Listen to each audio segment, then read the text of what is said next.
It didn't begin with a public announcement, it began with a silence. A silence so deliberate, so calculated that even seasoned palace aides hesitated before speaking. And when Catherine, Princess of Wales, stepped forward without clearance, without briefing, without waiting, it sent a shockwave straight to the heart of the monarchy. Because this wasn't just a move, it was a message. Before we go deeper into what this really means for the royal family, make sure to subscribe so you don't miss a single update. What followed was not confusion but controlled panic, the kind that never reaches microphones yet echoes through corridors where decisions shape the future of the crown. Reports suggest that the moment Catherine appeared publicly, without the expected coordination from King Charles III's office, senior aides were already scrambling behind closed doors, trying to understand how such a breach could occur in a system built on precision and hierarchy. This was not a scheduling error. It was not miscommunication. Those familiar with the rigid structure of royal operations quietly acknowledged that something far more deliberate had unfolded. Catherine's presence, calm yet unmistakably firm, carried a weight that insiders now whisper was impossible to ignore because it signaled intent, not impulse. And perhaps even more striking was the timing. Various interpretations of the unfolding events suggest that Prince William, Prince of Wales, had only been informed hours before, placing him in a position that insiders describe as strategically aware, yet carefully distant. It was a subtle but crucial detail, one that hinted at coordination without direct confrontation, a move that balanced loyalty with quiet defiance. Royal Rota reporters, trained to detect even the smallest deviations from protocol, immediately noted the absence of official approval, a silence from the palace that spoke louder than any statement could. And as that silence stretched, it became clear that the usual mechanisms of control had been bypassed, if only for a moment. But moments like these do not exist in isolation. Insiders whisper that tensions had been building for weeks, perhaps even longer, beneath the polished surface presented to the public. Meetings that ended without resolution. Decisions delayed. Lines that were never meant to be crossed slowly beginning to blur. Catherine's move, therefore, did not emerge from nowhere. It was the culmination of something unresolved, something quietly intensifying behind the scenes. And as those within the palace began to piece together what had just happened, one realization started to take hold. This was not simply about one appearance, one decision, or one act of independence. It was the first visible fracture in a system designed to never show cracks. But what looked like a simple break in protocol was actually the surface crack of something far deeper, something that had been quietly escalating behind palace walls for weeks. Royal protocol is not a suggestion, it is law without ink. And when that law is broken, it is never accidental. So when Catherine, Princess of Wales, stepped into the public eye without the sovereign's explicit approval, the question wasn't why now, it was what forced her hand. Because within the architecture of the monarchy, appearances are not mere engagements, they are carefully sanctioned declarations, each one filtered through layers of approval that ultimately trace back to King Charles III and the authority he embodies. Reports suggest that every movement by a senior royal is logged, reviewed, and cleared through an internal system designed not just to organize schedules, but to maintain control over narrative, perception, and power itself. It is a mechanism refined over decades, one that ensures no single figure, regardless of status, operates outside the carefully constructed framework of the crown. And yet, in this moment, that framework appeared to have been bypassed. Not ignored recklessly, but stepped around with precision. Those familiar with palace operations now quietly acknowledge that such a move cannot happen without consequence. Because it challenges something deeper than protocol, it challenges the balance of authority itself. Catherine's decision, therefore, carried implications far beyond the immediate act. It suggested urgency, or perhaps something even more destabilizing: conflict. Insiders whisper that this was not an impulsive deviation but a calculated response to mounting pressure behind closed doors, where decisions are rarely simple and alliances are often tested in silence. What makes this moment even more striking is how the system reacted. Palace aides, according to various interpretations, were not united in their response. Some moved quickly to contain the situation, attempting to frame it as a minor scheduling anomaly, while others reportedly hesitated. aware that the usual explanations would not hold under scrutiny. This division, subtle yet significant, revealed cracks within the inner machinery of the institution, cracks that had likely existed long before this incident but had never been exposed so clearly.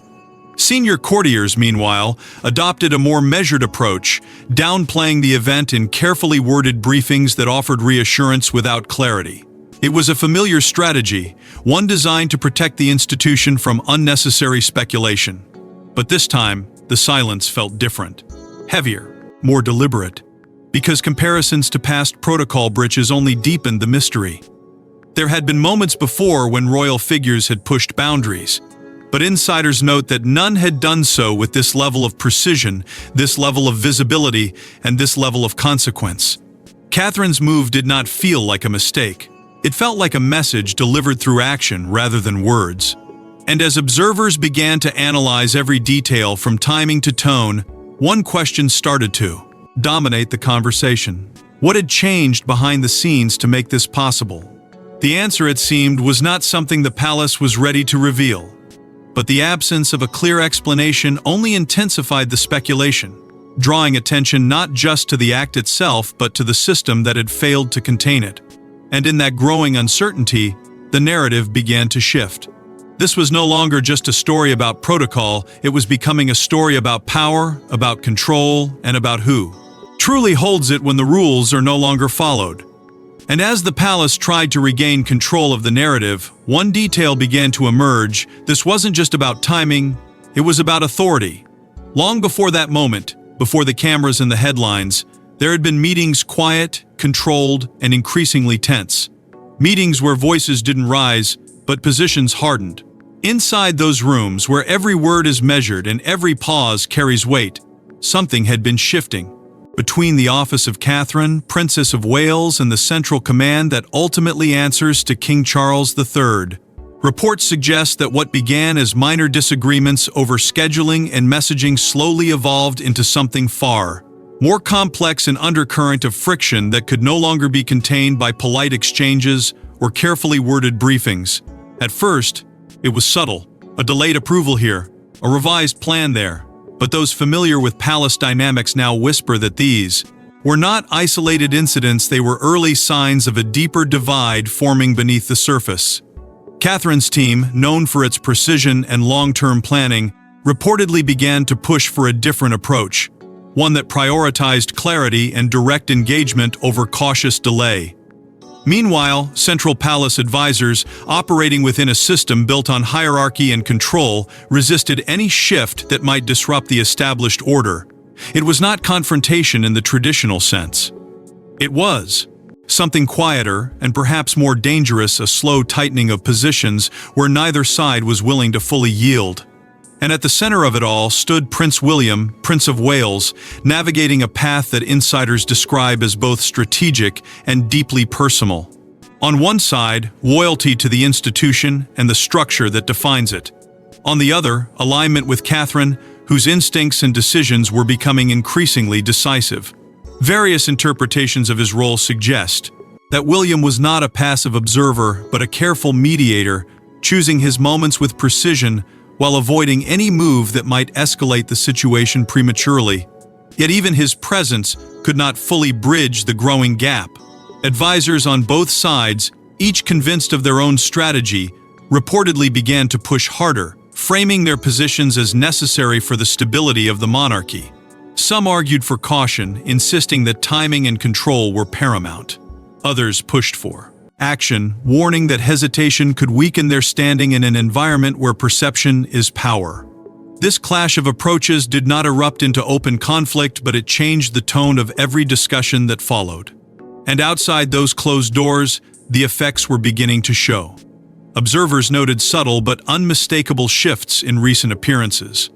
Moments where coordination felt less seamless, where interactions carried a hint of distance that had not been there before. Nothing dramatic, nothing that could be pointed to directly, but enough to raise questions among those who watch closely. Insiders now hint that these were not coincidences, but reflections of an internal reality that was becoming harder to conceal.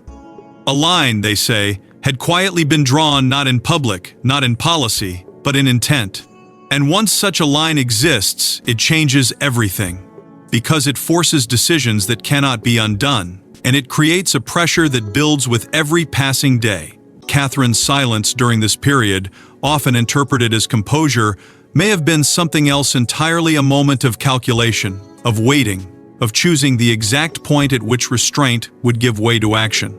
And as those tensions continued to tighten, as positions became less flexible and the space for compromise began to shrink, the question was no longer whether something would happen, but when. But tension alone doesn't trigger a move like this. Something had to push Catherine from silence into action. Then came the moment the one insiders now describe as the turning point. Not public, not televised, but powerful enough to change everything that followed. Reports suggest it unfolded behind closed doors, in a conversation that began with restraint but ended with something far more decisive. Those familiar with the internal rhythm of the palace now whisper that this was not just another discussion, it was the moment when hesitation gave way to clarity for Catherine, Princess of Wales. For weeks, tensions had simmered beneath the surface, carefully managed, quietly redirected, never allowed to erupt. But in that room, something shifted. Various interpretations of the exchange suggest that a key royal initiative, one tied not just to scheduling but to influence, messaging, and long-term positioning, became the focal point of disagreement. It was not the kind of dispute that makes headlines. It was more subtle, more controlled, and therefore far more consequential. Because within the monarchy, decisions are rarely about the present alone, they are about legacy, about who shapes the narrative, and who is expected to follow it. And in that moment, Catherine reportedly made a choice that would redefine her position within that structure. Not loudly, not impulsively, but with a level of certainty that insiders describe as both unexpected and inevitable. She would not wait. She would not defer. She would act. And while the full details of that discussion remained tightly guarded, the aftermath speaks for itself. Because what followed was not hesitation, it was movement. Behind the scenes, Prince William, Prince of Wales, is said to have played a role that was both quiet and critical.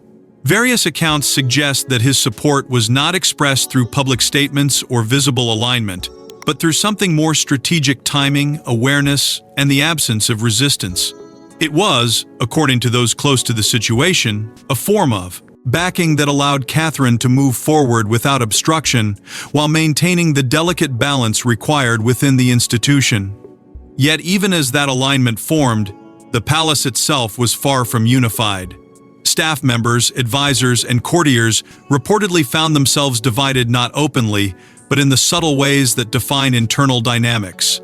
Some were alarmed, recognizing immediately that this was not a routine deviation, but a challenge to established authority. Others, however, are said to have viewed it differently, not as disruption, but as necessary evolution. A recalibration of roles that had been quietly shifting for some time. And it was in this division that the true significance of the moment became clear. Because once the system itself begins to react in conflicting ways, the situation is no longer contained. It expands. It accelerates. It becomes something that cannot be reversed through silence or managed through routine responses. What had once been a controlled tension was now an active shift. And those watching closely began to understand that this was no longer just about disagreements behind closed doors. It was about action, about intent, about a decision that would inevitably move from private to public. Because once Catherine made that choice, once the internal line had been crossed, there was no returning to the previous balance. The question was no longer whether she would act, but how and when. And when Catherine finally stepped forward alone, it wasn't just a decision, it was a declaration. The cameras didn't capture chaos, they captured control. But beneath that composed exterior was a move so calculated, so precise, that it left even the most seasoned royal observers stunned.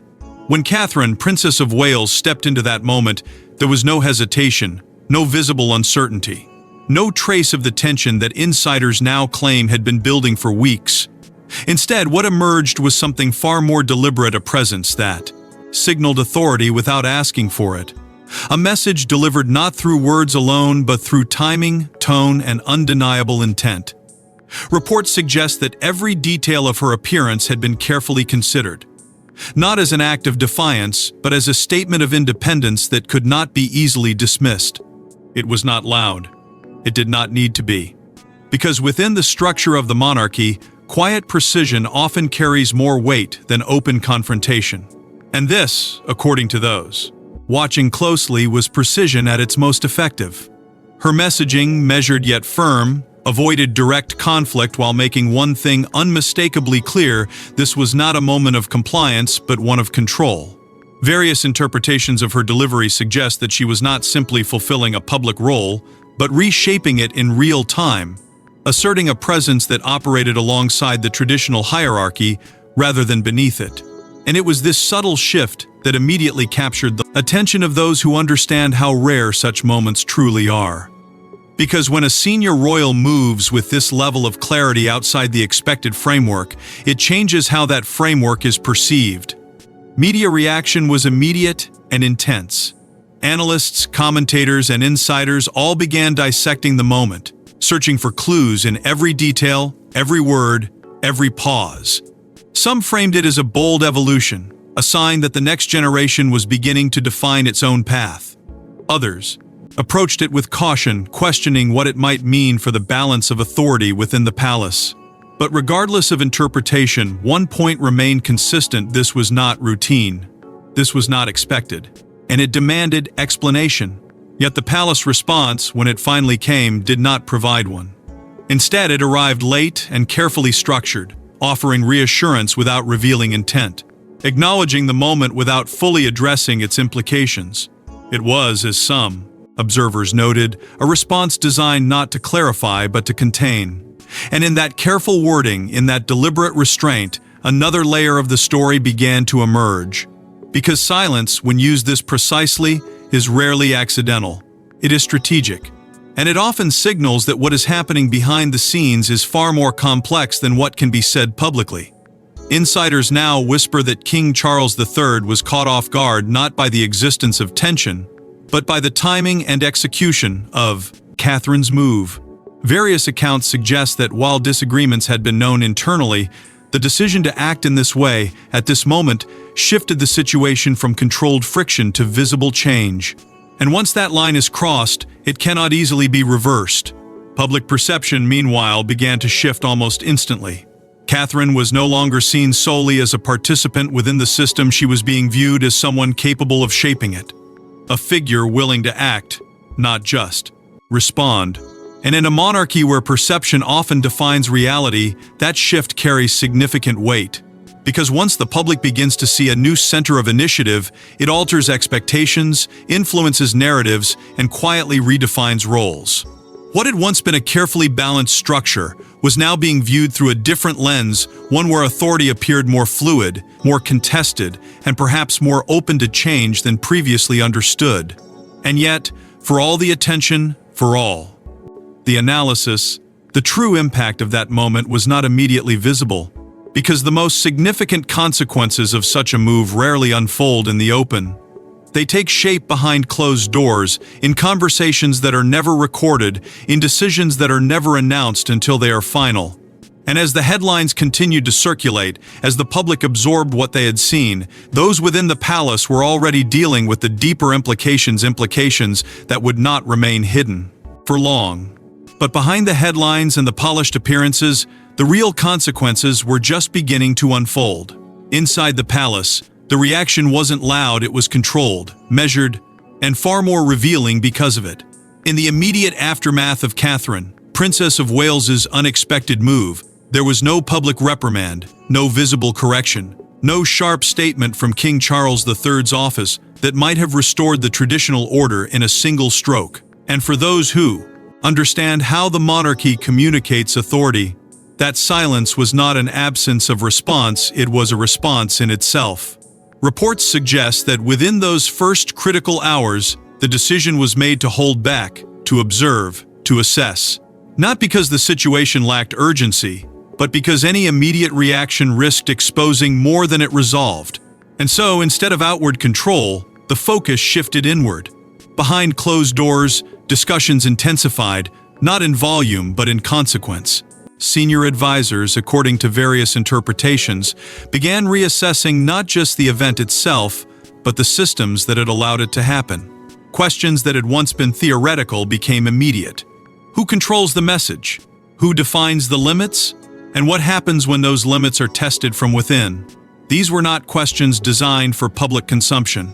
They were questions of structure, of authority, of the delicate balance that keeps the institution functioning without visible strain. And as those conversations unfolded, another dynamic began to take shape, one that placed Prince William, Prince of Wales, at the center of a shifting landscape. Insiders now whisper that his role, already significant, was becoming increasingly pivotal. Not through overt action, but through presence, through positioning, through the quiet influence that operates behind formal titles. Various accounts suggest that William was not merely observing developments, he was part of recalibration itself, navigating a path that required both alignment and independence, both loyalty to the crown and recognition of the changing reality within it. And as his position strengthened, the broader structure of palace dynamics began to adjust around him. These shifts were subtle, almost imperceptible to those outside the inner circle, but they carried weight. Lines of communication altered. Decision-making processes adapted. Influence, once clearly defined, became more fluid. It was not a transformation announced or acknowledged, it was one that revealed itself gradually through patterns rather than proclamations. And within that evolving landscape, silence took on a new meaning. What might have once been interpreted as hesitation was now understood as strategy. The absence of immediate correction was not weakness, it was control exercised differently. A decision to allow the moment to unfold, to observe its impact, to measure its consequences before acting.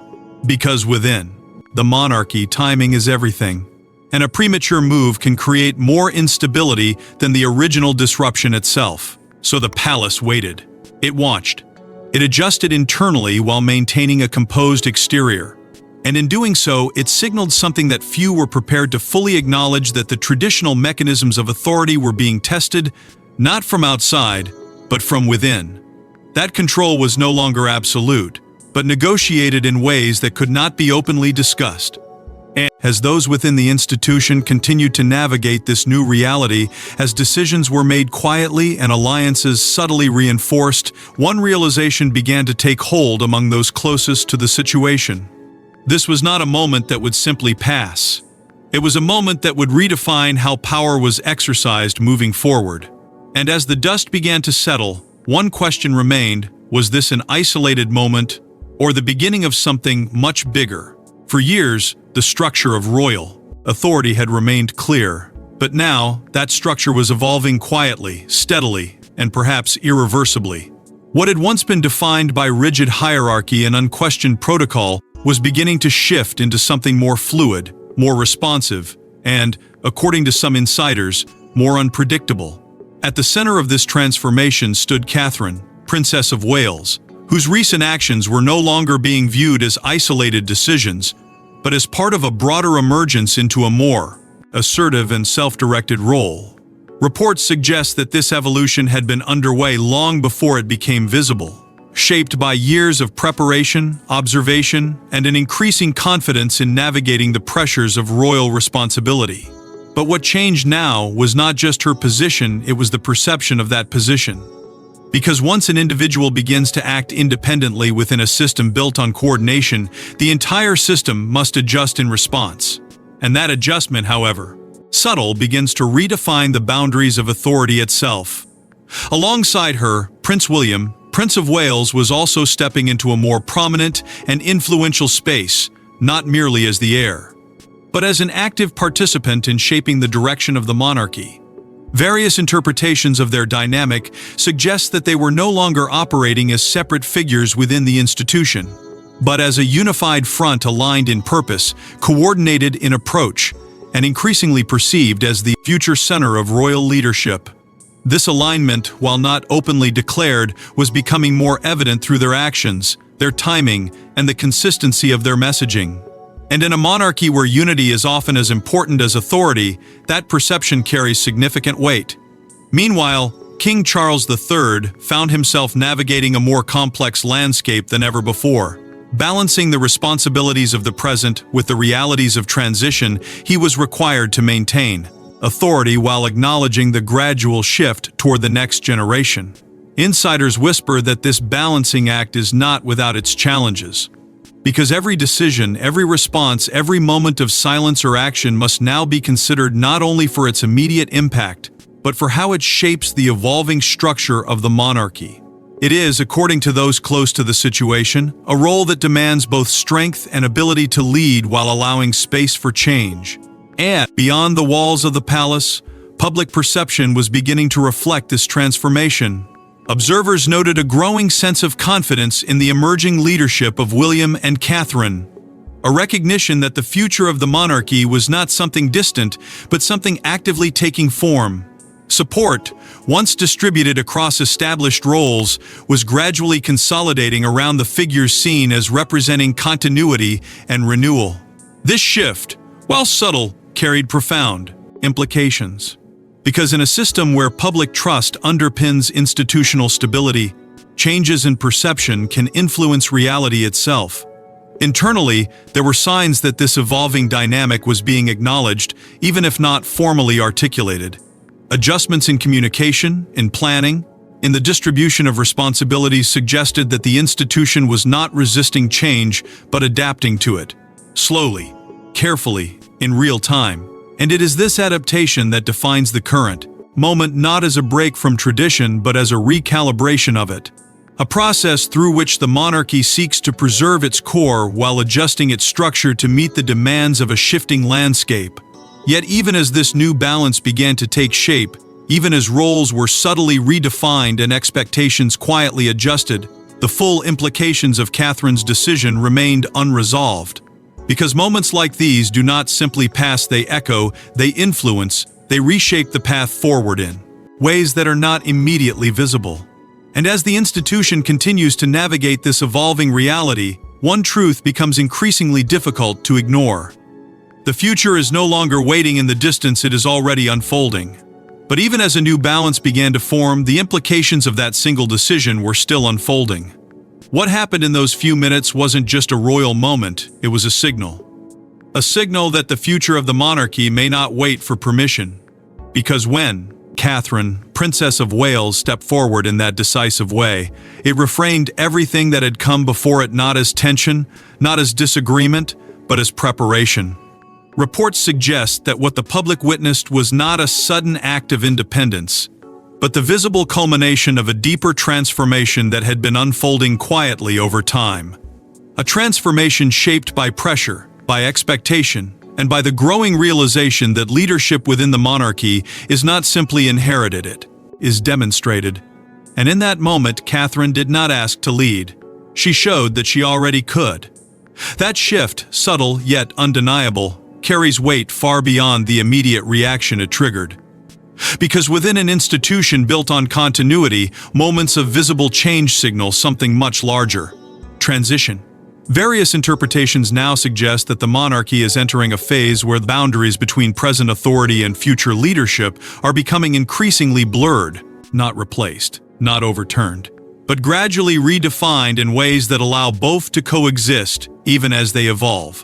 And at the center of that evolution stands King Charles III, whose authority, while tested by the unexpected nature of Catherine's move, remains intact. Insiders are careful to note that this was not a moment of loss, but a moment of adjustment, one that required the sovereign to absorb change without destabilizing the institution he represents.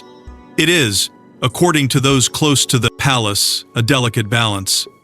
To maintain control while allowing space for the next chapter to begin taking shape.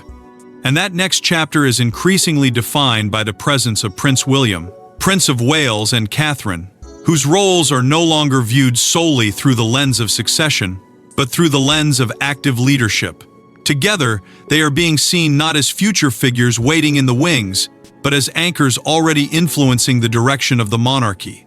This perception, once formed, is difficult to reverse, because it shifts expectations, both within the institution and beyond it. It suggests that the future is not something distant, but something already in motion. And with that motion comes change that is not announced in declarations, but revealed through actions, decisions, and moments that alter the course of what comes next. The long-term implications of this shift are only beginning to be understood, because when protocol is challenged in this way, it does not simply return to its previous form. It adapts, it evolves, it absorbs the impact and reshapes itself accordingly. Insiders now whisper that what Catherine has done may influence how future decisions are approached, how authority is exercised, and how independence is balanced within the structure of the monarchy. Not as a break from tradition, but as a redefinition of it. And perhaps the most striking realization to emerge from all of this is how quietly it has happened. There was no formal announcement declaring a new era, no single moment marking the beginning of change, and yet the change is unmistakable. It is present in the way roles are perceived, in the way actions are interpreted, and in the way the future is now being discussed. Because once a moment like this occurs, once the line between expectation and action is crossed, it cannot be undone. It becomes part of the narrative, part of the institution's ongoing evolution, and part of the legacy that will shape what comes next. Because in the end, it wasn't just about breaking protocol, it was about redefining what leadership inside the monarchy truly looks like moving forward. Thanks for watching. Please don't forget to like and subscribe, and we will see you in the next one.